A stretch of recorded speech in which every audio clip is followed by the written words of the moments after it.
मित्रों, इस समय सबसे बड़ी खुशखबरी आ रही है उन रीट अभ्यर्थियों के लिए जिन्होंने अभी रीट मेंस 2023 का पेपर दिया है, चाहे वो किसी भी संकाय से हो और वो टीएसपी से होना चाहिए।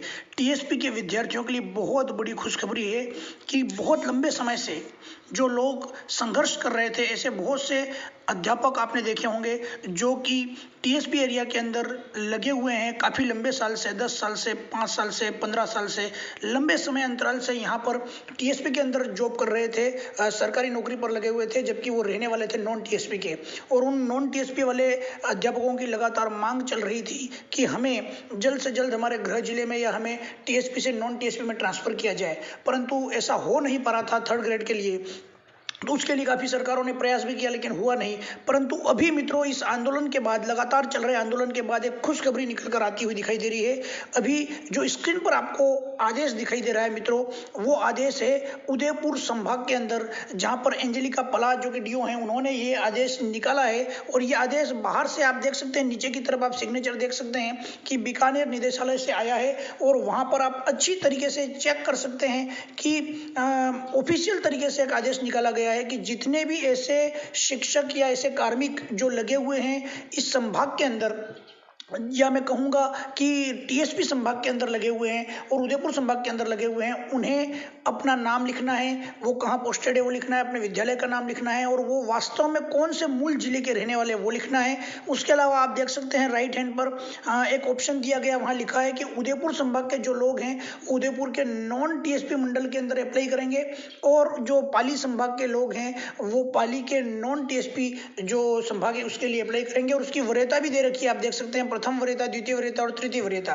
तो इस फॉर्मेट को देखकर मित्रों ये तो आइडिया लग चुका है कि यहाँ पर आप सभी को एक बिल्कुल खुशखबरी दिखाई दे रही है कि जल्द से जल्द ही आपके टीएसपी रिजल्ट से पहले पहले, लगभग ऐसा दिखाई दे रहा है कि नॉन टीएसपी के कार्मिकों को भेजा जाएगा, आपका टीएसपी से इनका ट्रांसफर किया जाएगा नॉन टीएसपी में, जिससे कि टीएसपी के अंदर सीटें खाली रहेगी।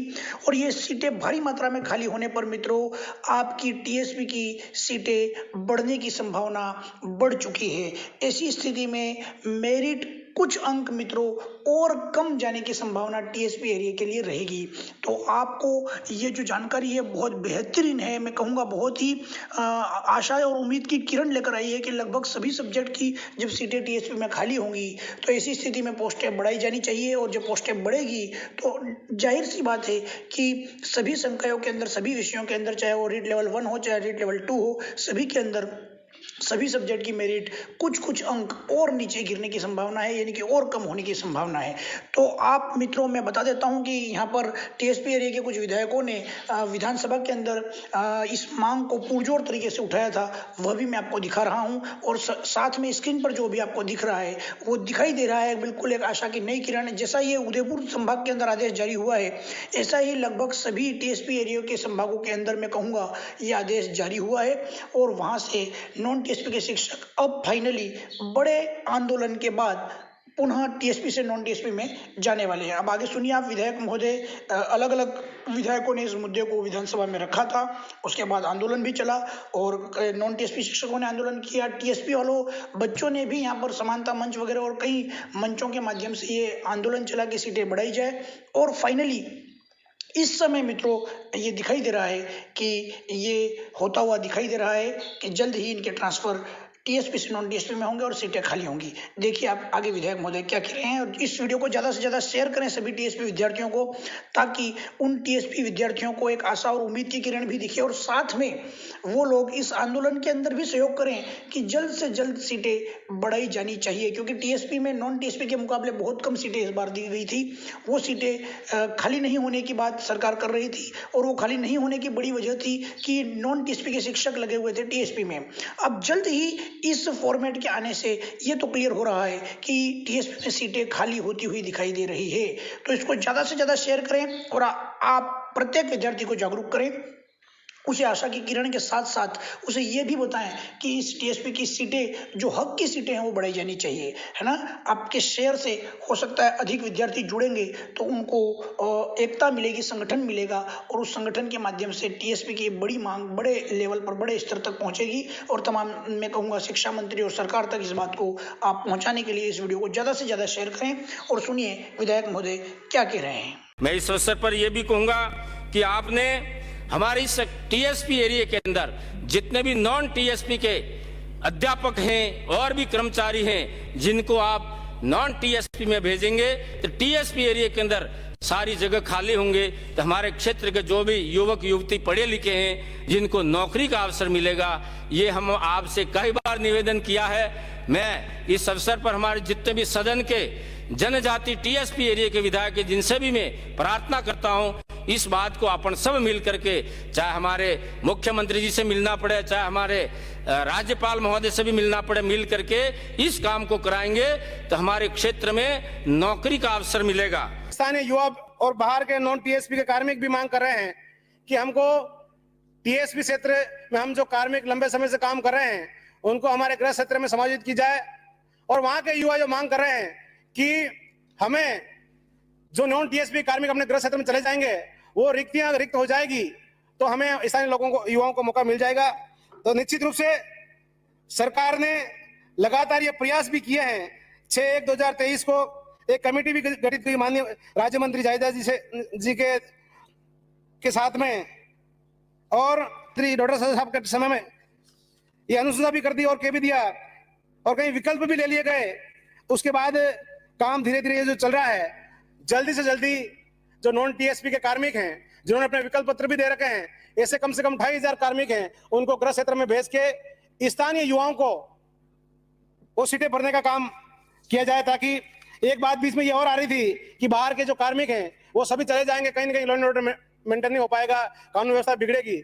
लेकिन सभापति महोदय, ऐसी कोई स्थिति नहीं है। टीएसपी क्षेत्र में 45% आरक्षण एसटी को है, 5% आरक्षण एससी को है। उसके बाद 50% का जो मामला है वो अनारक्षित मानते हुए जो टैलेंटेड लोग हैं, प्रतिभावान लोग हैं, उनको मौका मिलता है।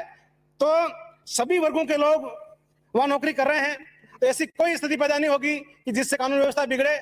इसलिए मैं आज ये मौका है, इस मौके पर पुरजोर तरीके से माननीय मुख्यमंत्री जी से मांग करता हूं कि जल्दी से जल्दी नॉन टीएसपी के कार्मिकों को अपने गृह क्षेत्र में भेज करके वहां के स्थानीय युवाओं को भर्ती किया जाए। टीएसपी क्षेत्र में शिक्षा को बढ़ाने के लिए स्कूल और कॉलेज में जो रिक्त पद हैं उन रिक्त पदों को भरा जाए, ये मैं मांग करता हूं।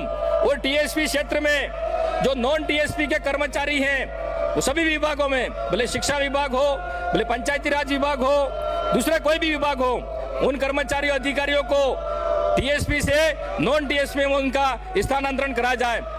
और प्रमोशन के लिए नॉन टीएसपी के जो भी कर्मचारी अधिकारी होते हैं वो प्रमोशन के लिए टीएसपी में वहां पर स्थानांतरण करा देते हैं और वापस चले जाते हैं। इस तरह से हमारे वहां पर अगर जो युवा बेरोजगार हैं, अगर नॉन टीएसपी से जो कर्मचारी अधिकारी वहां लगाए जा रहे हैं तो कैसे लगाए जा रहे हैं? जो नॉन टीएसपी के कर्मचारी टीएसपी में कार्यरत हैं उनको तुरंत यहां से इनके गृह क्षेत्र नॉन टीएसपी में भेजा जाए तो काफी वहां पर रिक्त पद रहेंगे। हमारे वहां युवा बेरोजगार हैं तो उनको नौकरी मिल सके, ये मैं मांग करना चाहूंगा। वे नौकरी इनको भेजो, हमारे लोगों को रोजगार दो। हालांकि आंदोलन का तरीका गलत हो सकता है, इसी वजह से उनका दमन भी हो गया, लेकिन हम चाहते हैं कि बराबरी का दर्जा हो। जो टीएसपी क्षेत्र की मांग बार बार उठती है और जो ये वहां बैठे लोग जो 10-10, 12-12, 14-14 साल से लोग बैठे, उन लोगों को नॉन टीएसपी क्षेत्र में भेजो और टीएसपी क्षेत्र के लोगों को रोजगारशील करो, उनको रोजगार दिया जाए। अगर जनजाति क्षेत्र का विकास करना चाहते हैं तो उनकी भाषा में, उनके तरीके से, उनके लोगों को जब तक हम आगे नहीं बढ़ाएंगे तब तक उनका विकास नहीं होगा। सिर्फ कुछ एनिकेट से या सिर्फ कुछ योजनाओं से हम उन लोगों को बराबरी का दर्जा नहीं दे सकते, हम उनको बराबर ला करके खड़ा नहीं करेंगे। सभापति महोदय, ये पूरा का पूरा राजस्थान जिसका अच्छा और सुंदर इलाका, जो हरा भरा इलाका जहां खनिज संपदा भी है, लेकिन उस इलाके के लोग इतने पिछड़े हुए कि आप सोच नहीं सकते। आप तो वहां रहे होंगे, पोस्टेड भी रहे होंगे, लेकिन वहां की स्थिति तुलनात्मक, हमारे इलाके में कोई खनिज संपदा नहीं है,